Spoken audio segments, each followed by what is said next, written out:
Welcome. You're listening to Sports Econ 101, the show where we discuss sports topics from a business perspective. I'm your host, Edward Brown, along with my co-hosts, Russell Jackman and Mike McDowd. At each commercial break, we're going to ask a trivia question. Now, this time, the trivia questions, I think, are a little easier. They are sports related. The first one, I think, is a little hard, but the next two, you guys should get like clockwork. And do you want to make a mention here for Mountain Mike's Pizza in San Rafael? Even though we're a nationally syndicated show, drive or fly all the way to San Rafael to get Mountain Mike's Pizza. It is awesome. I think they do like 100 pieces of pepperoni on their large pepperoni, if I'm not mistaken, or maybe that's their extra large. Yes. They do, man. And you know what? I'm not in San Rafael right now, but I will gladly get on an aeroplane and fly and have a piece of pie, have a cold beer, and relax a little bit. See my friend Edward Brown and Stephen Travers and the great RJ, Russell Jackman, and I mean, does it get any better than that? Just having a little friendship, a little fellowship, a little pie. Life is good when you're at Mountain Mike's Pizza on the Mile High. Pizza the way it ought to be. So in the next segment, hopefully we'll get our special guest Steve Travers, who came from our neck of the woods here in California. And it was, if I remember correctly, he was drafted by the A's, and that was actually before I knew he was going to be a guest. That was one of the topics I was going to bring up, is that the A's are doing pretty well, and don't they consistently have one of the lowest payrolls? Yeah, I mean, in fact, Steve and I talked about that. The great Steve Travers, originally drafted by the Cardinals and the A's organization. But the A's are one of those teams where it's like, wow, how are we doing this? I mean, it's the quintessential. I don't want to save this for the tease, but let's put it this way. They're a little bit like that team from Cleveland who was in a movie. I know we'll extrapolate it. Yeah, I know. Okay, audience, stay with us. You're listening to Sports Econ 101. Don't touch that dial. We are going to be right back.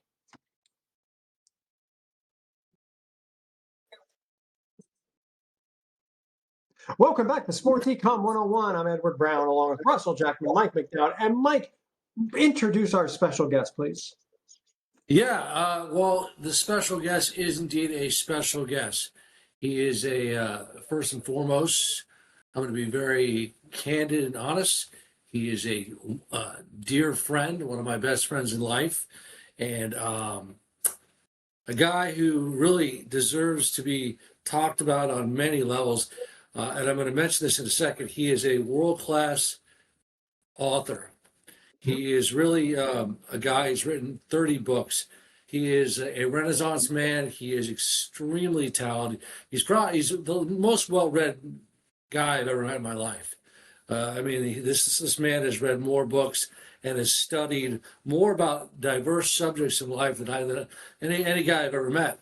He's quite the historian. Quite the historian. Yeah. We've known Steve for he is a historian, but really, what it's all said and done, what makes him really special is this: he's got a heart of gold. He's compassionate. He's a guy that's caring. He loves people. I love him. He loves me. In fact, I found this little statement, and this is from my heart to his heart, and he knows that I'm his brother and he's my brother. But I love this. There's something I found recently, and this describes my friendship for Steve and my admiration for him. So there's always one friend who has seen every version of you: the happy one, the broken one, the confused one, the healing one. Somehow they never left. I hope you never forget how rare that kind of love is. And that's the way I feel about Steve Travers. Because he is a human being that is a talent. He's a very talented, grew up as a talented athlete, pitched at a very famous high school in the Bay Area, Redwood High School, became a star there. Went on to the University of Nevada, Reno, where he was a star at 6'6". What'd you weigh, Steve? About what'd you weigh, Steve? 240, 220? About 225. Yeah, and had some heat, had some game, dominated for the Wolfpack, and then ended up getting drafted by the St. Louis Cardinals, had a stint there in the Cardinals organization, later played for the Oakland Athletics in their organization. One of his claims to fame, I don't want to steal the note, but I want him to talk about one of the greatest at bats he ever faced, happened to be a guy who won the National League Player of the Year. And we'll tell you who that guy is in a second. But Steve, you're a man of so many talents. Listen, besides those talents, a beautiful heart. And we're thrilled to have you on the show. Let's have some fun. And Travs is in the house, baby. You know, Steve Travers on a clear night in Los Angeles. The great Steven Travers graces the airways of Sports Econ And Econ America. 101. Now let's go have a Dodger time. And this bud's for you, Mike. Oh. Touche. Well, let me just say that there are people in life who are your friends, and I have a few. And then there are people in life who are your family. And Mike is one of those people who is my family, and he literally took care of my mom a lot when I would travel, and I was taking care of her, and I had to go on business. And so Mike is a guy who's been there for me, and I've been there for him. And that's just what people in family does. No question about it. Awesome. Yeah, and you also go to USC? Yeah, I did graduate work at USC. You graduate work. Okay, that's okay. Gotcha.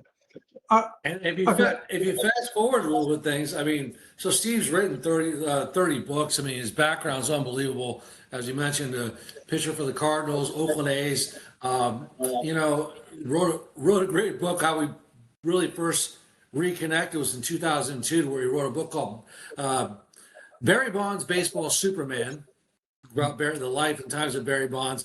And then he wrote a great book in 2007, One Night, Two Teams, about the integration of the University of Southern California in introducing black players to the University of Alabama, because Alabama realized that they could not compete with teams like Southern Cal if they don't start having the amazing black athletes. And as a result, well, Alabama is Alabama. So the poet in life, Los Angeles Times writer Jim Murray in 2013 wrote a book about Francis Ford Coppola called Coppola's Monster Film.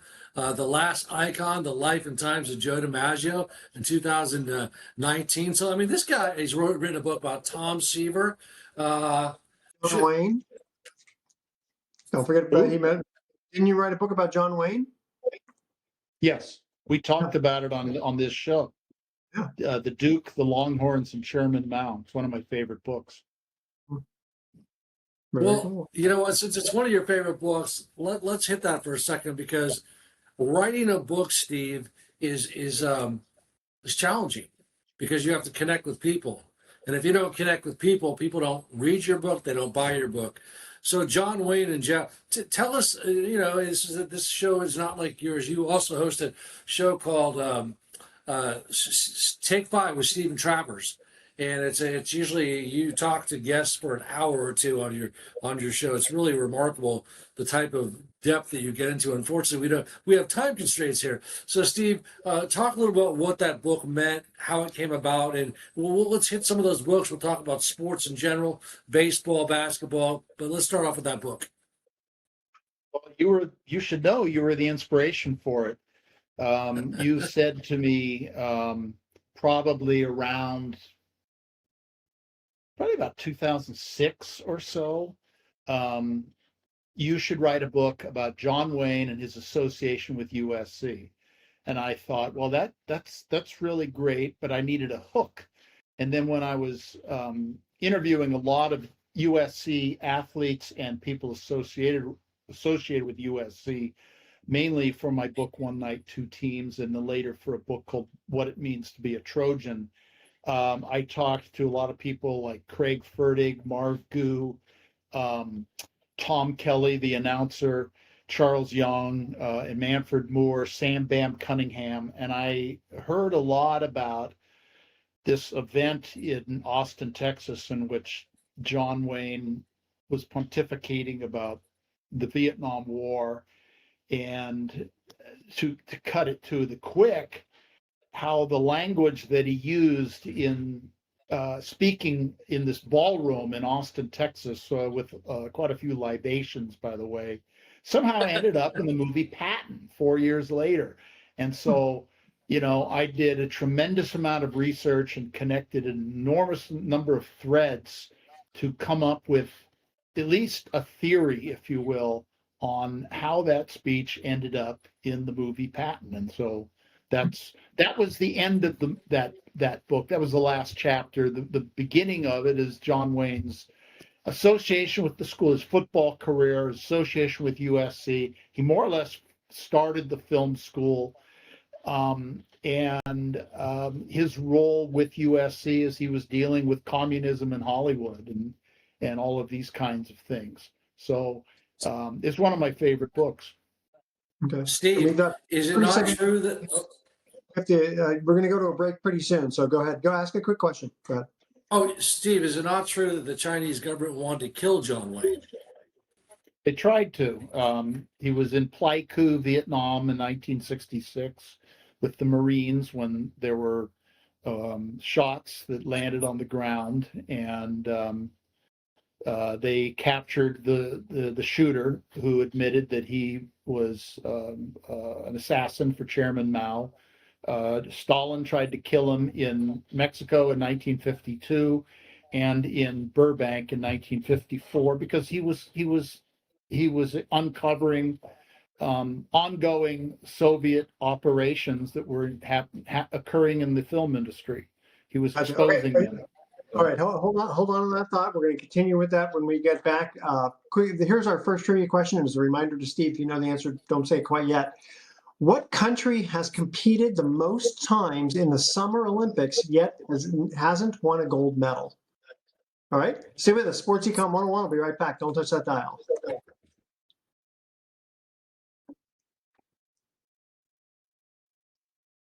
Welcome back to Sports Econ 101. I'm Edward Brown, your host, along with Russell Jackman, Mike McDowd, and our special guest, Stephen Travers. Our first trivia question: what country has competed the most times in the Summer Olympics yet hasn't won a gold medal? Go ahead, Mike. Go, Steve. Go ahead. Okay. I know I'm going to be wrong, but I know the oldest. Could it be Greece? No, they weren't very much. I don't know which gold medal they won. I know. Steve, what do you think? Name a couple of Greeks who've won gold medals. Geez, Yeah, I don't know. I mean, I would think maybe New Zealand, but they had a runner named Peter Snell, I think, won the gold. So I don't think it's New Zealand. Okay, I'll give it. The country is the Philippines. They've competed the most times in the Summer Olympics, and yet they've never won a gold medal. That's tough. That's a tough one. The other one's a little easier. I would think with all of the American influence in the Philippines, that there would be athletes in the Philippines or people in the Philippines who trained in the U.S. Apparently, it hasn't happened. So. Yeah. And in 10 seconds, I met a guy last week who came into my business, and he said, we were talking about sports. Oh yeah, no, I swam. I said, oh yeah, where'd you swim? He's all high school. And then did you swim elsewhere? Yeah, I swam at the University of Florida. I said, oh really? Well, did you swim for Coach Troy? Which Coach Troy was this legendary high school coach in Bowles, the Bowles School in Jacksonville. They produced 64 Olympians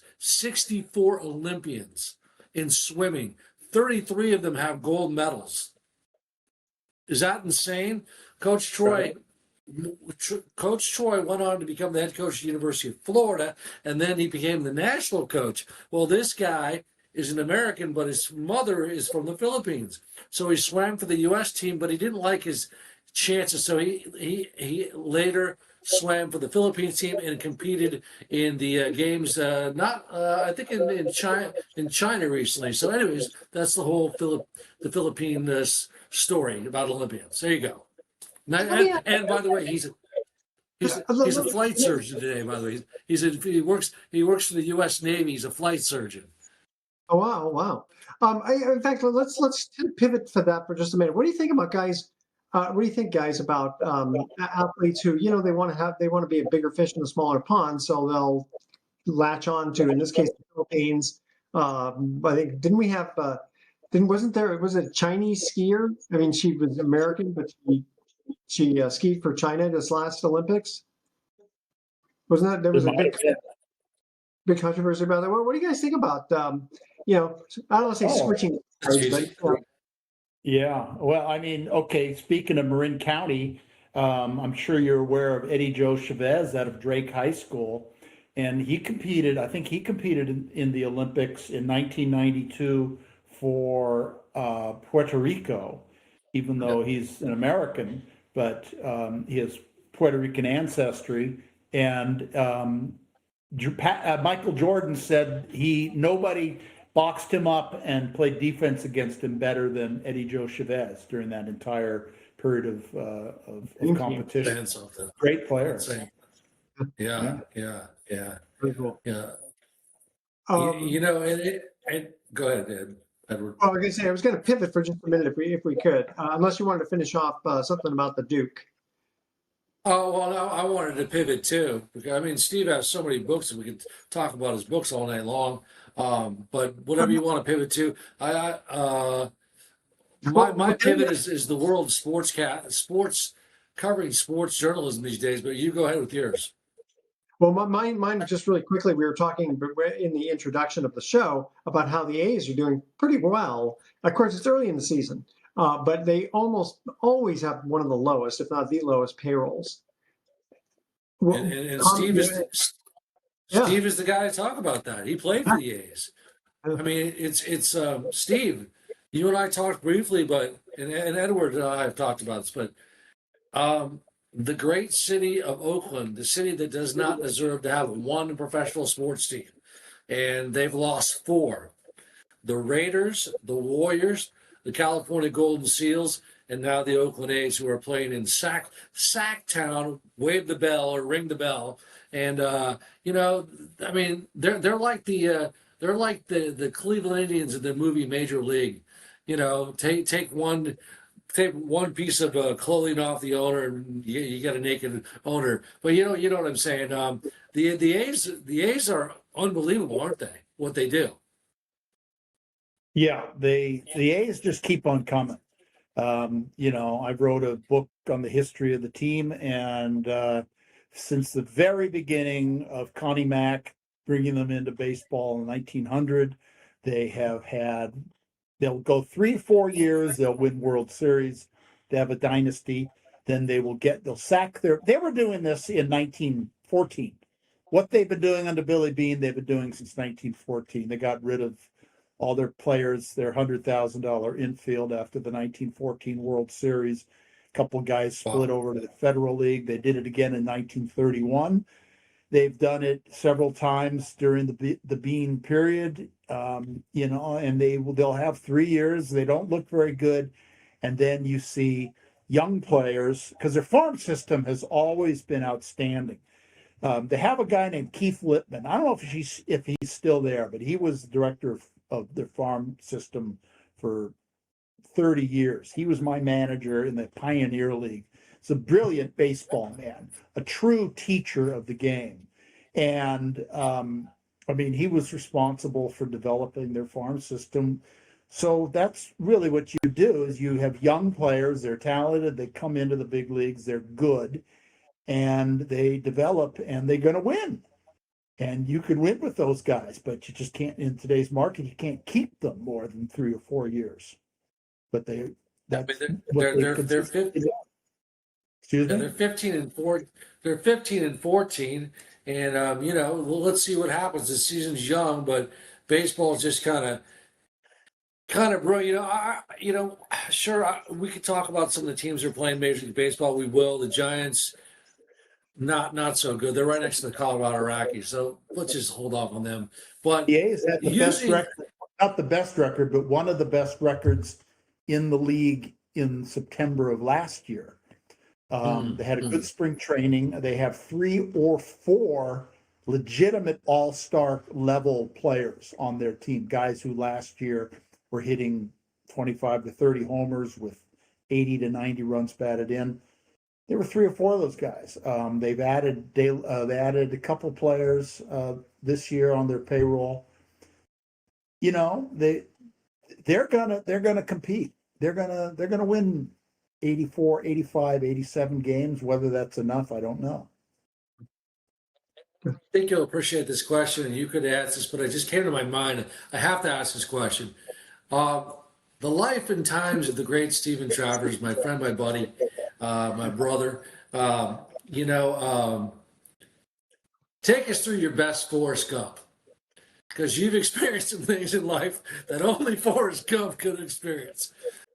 Pretty much everybody listening to this show has never experienced pitching for a professional baseball team, putting on that uniform, and going up against one of the best players in the, well, I'll say in the history of baseball, because you don't win the National League Player of the Year if you're not one of the all-time great players. But you not only face him, tell us that story, and tell us any other Forrest Gump type stories where you just can't believe it. Well, I've got quite a few, more than I can tell. I'll try to pick out 1 or 2.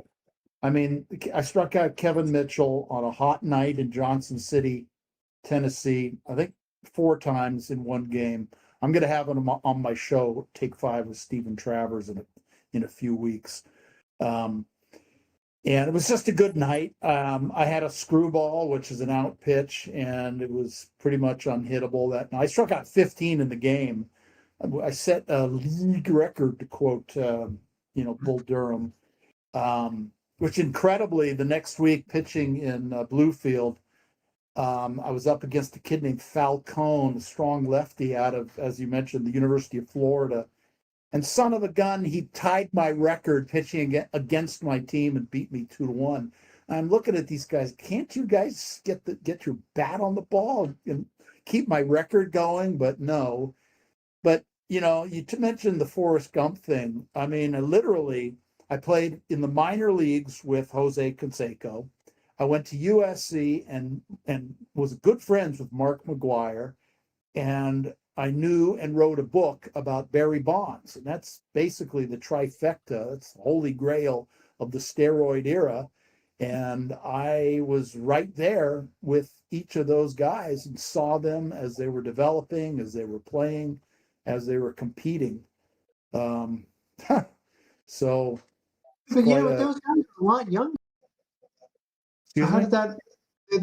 They were a lot younger than you. Yeah, no, I mean, Canseco I played with as a teammate at Idaho Falls, Idaho. McGuire was a player at USC when I was taking classes there, and I knew he literally lived just a few doors down from me at the Regal Trojan Arms. And then I was a sports columnist for the San Francisco Examiner in 2001 when Barry Bonds broke the all-time record. And I got to know him because I knew Charles Scott, and that was sort of my introduction to Barry. And this allowed me to get fairly close to him, at least for a period of time, and it resulted in a book about him and the season in which he broke the all-time record. Hey, really quickly, sorry, I was just looking at the time here. The classic 1980 movie called Raging Bull is about which real-life boxer? Stay with us, Sports Econ 101. We'll be right back.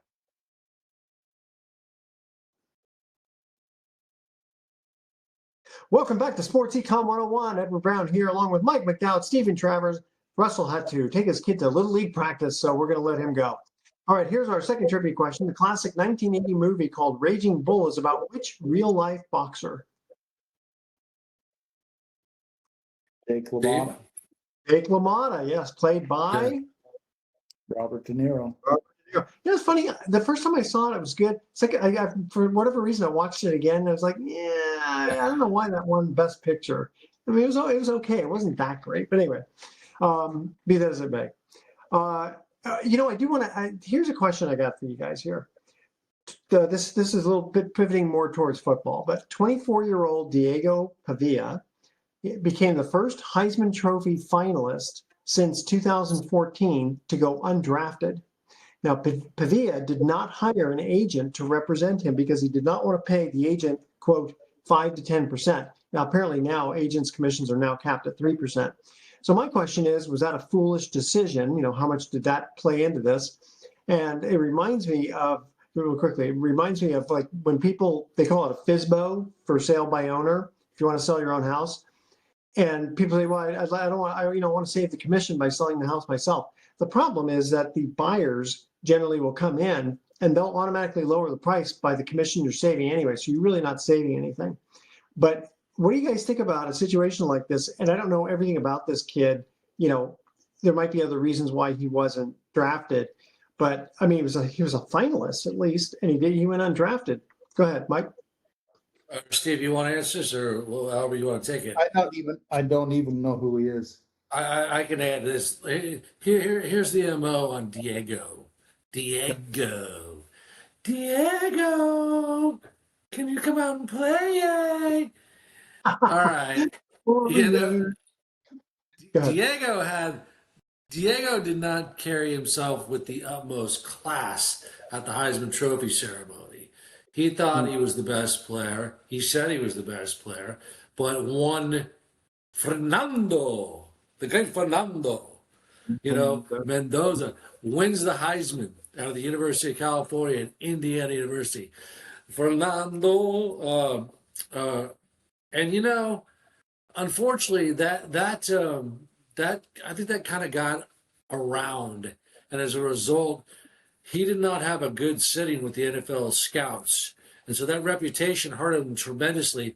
To your point, Edward, he didn't even get drafted. Now, is he a good player? Yes, he's very good. He did a great job at what did he come out of? I'm trying to think. Vanderbilt, and it was Vandy, was it? I think so, but boy, that'll give you a lot of humble pie when suddenly the scouts so he's going to have to earn every penny now. I think some team will pick him up, but that attitude with a lack of gratitude is biting him in the butt. So that's the short end of things. It's amazing. All I had to do was just, you get frustrated because you don't win, but you be gracious. You congratulate the guy who wins it, and then let the money start rolling. Oh yeah, man. Absolutely. In fact, he was at a club that night after the Heisman Trophy, and he was spouting off with this beautiful looking gal. I mean, hands down, she was hot. But and he was saying some stuff that was captured on video that went viral, and it didn't sit real well. So yeah, you got to have humility, and how about the number one pick for the Oakland Raiders? Oh, I'm sorry, Las Vegas Raiders. What a great young man, Fernando, and Mendoza is just. I love the fact that he was picked number one. He chose to stay close to his family. More importantly, he chose to stay close to his mother's heart because his mother has MS, and he wanted to share that glorious moment of being the number one pick with his family. And I think it's one of the all-time great moves that I've ever seen in at least in that draft, because he's never going to say, gosh, I regret not being on that stage with Roger Goodell. No, I was in the midst of the arms of my mother, my father, my brothers, and my family. And I just, it's really one of the more touching things.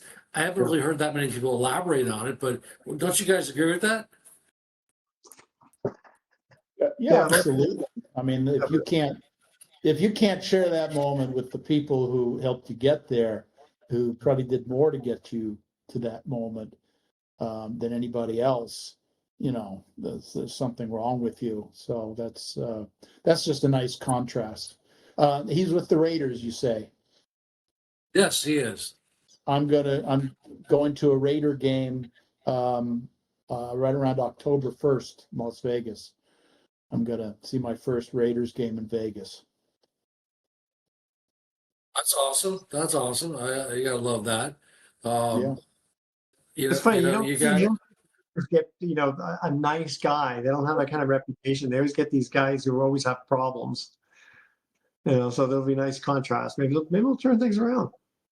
Or I maybe mean, that just always was there. That always was the Raider rep, when they when they worked out in Santa Rosa, and they were, Oh they yeah. had Kenny Stabler and Villapiano and Lyle Alzado and Matuzak and these wild, crazy people who did amazing things off the field. And, John Madden said, just give me 100% and be on time. What you do with your own time, I don't care.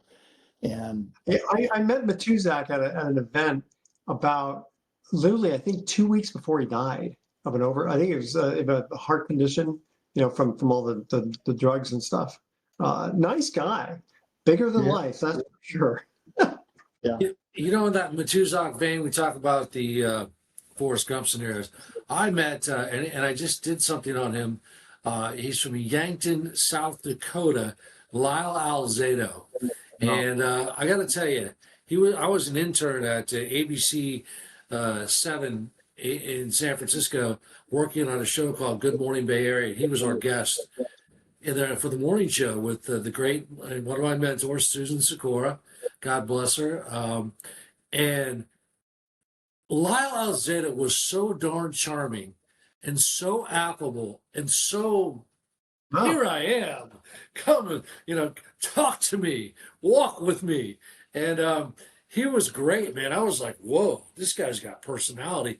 I don't know if he was like plugging a show or what, but it was fascinating to see, I guess put it this way.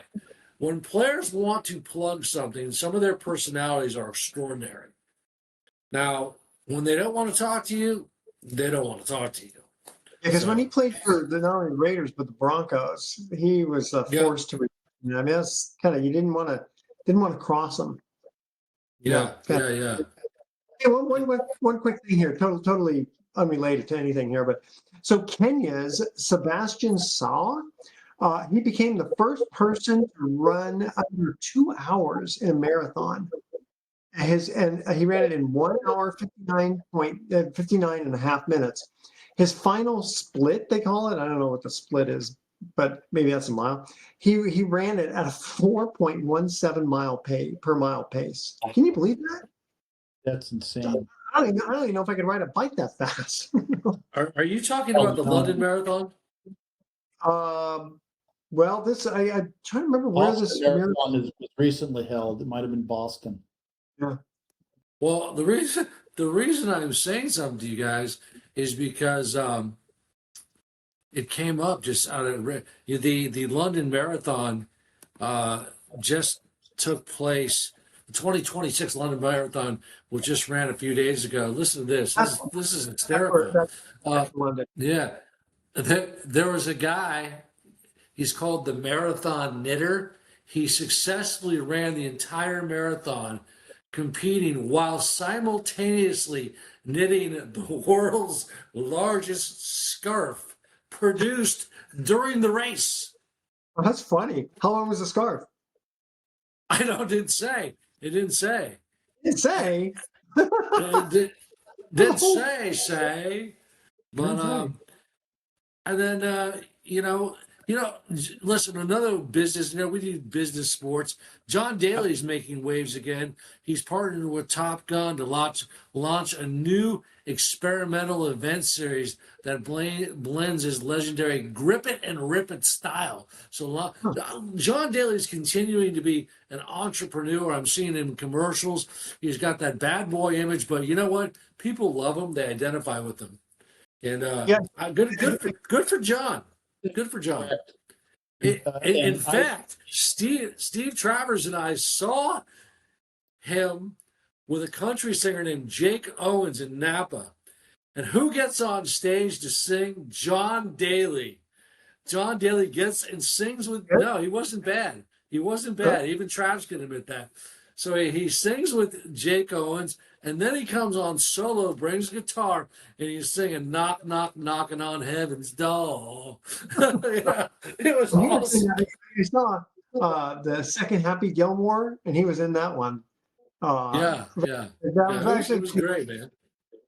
he's quite We the need crazy. we need athletes with personality, because so many of them are bland and unafraid to say anything or do anything lest they be exposed by the woke crowd or whoever.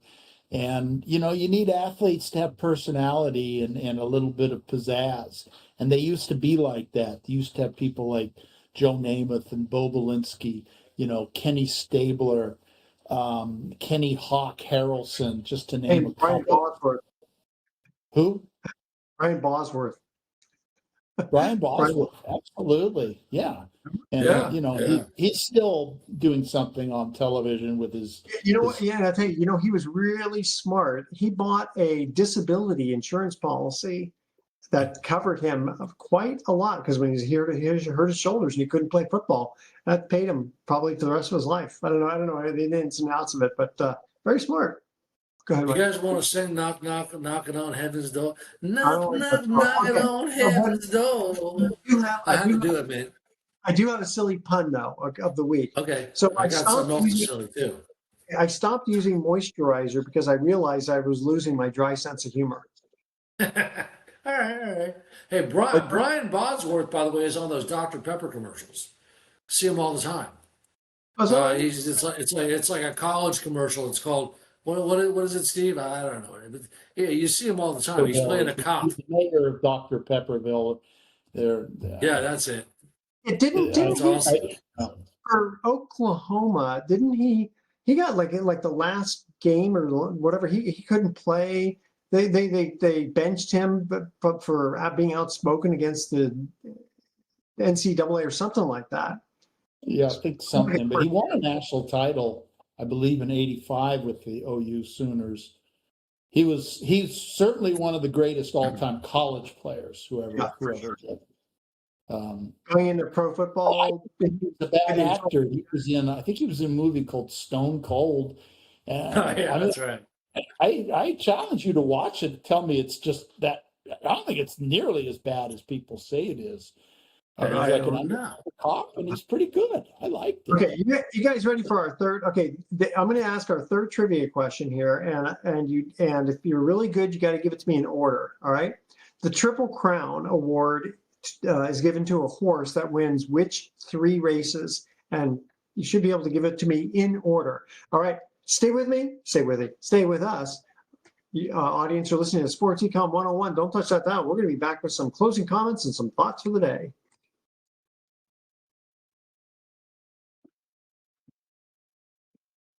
Welcome back to Sports Econ 101. Last time for today, I'm Edward Brown, your host, along with Mike McDowd and Stephen Travers. Third trivia question. The Triple Crown Award is given to a horse that wins which 3 races? Given to me in order. Go ahead, Michael. Trav, you want to do it or you want me to handle it? Belmont, Preakness, Churchill Downs. Wait. Belmont, Preakness, and the Kentucky Derby. Churchill You got to Downs. do it in order. Which the Kentucky first one? Derby. Kentucky I said Derby's Derby. first. Then Derby, Belmont. Kentucky Derby. Then the Okay, Preakness, then Yeah. the Belmont's next. Okay. Yeah, All right. So, Steve, you're going to give us one more Forrest Gump story. Yeah, one more Forrest Gump story in your life. Tell us something real quick. Well, in '82, I got called up to pitch in a major league spring training exhibition game. I struck out 7 in 3 scoreless innings. There were 5 Hall of Famers in the game. Ricky Henderson was playing left field. Frank Robinson was the manager of the Giants. Joe Morgan was playing for the Giants. Lon Simmons and Bill King were announcing the game. Billy Martin was my manager, and he was completely hungover and never said a word to me or anybody as he slept in the corner of the dugout after a long night at the Pink Pony in Scottsdale. Love it. All right. You guys ready for our thoughts of the day? Here we go. So, honest criticism is hard to take, particularly from a relative, a friend, an acquaintance, or a stranger. That's true, isn't it? And Phyllis Diller said, I want my children to have all the things I couldn't afford. Then I want to move in with them. I thought that was pretty good. What a character. All right, we do have 45 seconds before we say goodbye to our audience. Steve Travers, what do you want to give the audience something they should do? Buy a book, promote something. Go ahead. Check out my show, Take 5 with Stephen Travers. It's on every Thursday. We do deep dives into sports. We do fantastic interviews We've had Rick Barry, we've had Bruce McGowan, we've had Bruce Jenkins, we've had Charles Tree Young, we've had some of the top names in sports over the past 30 years, and we're going to keep doing it. All right, Steve Travers from Take 5. All right, audience, tune in next week to Sports Econ 101. We're going to be discussing sports topics from a business perspective and asking more trivia questions. Thanks for listening. On behalf of our team, I'm your host, Edward Brown. We'll see you next week. Way to go, Travs.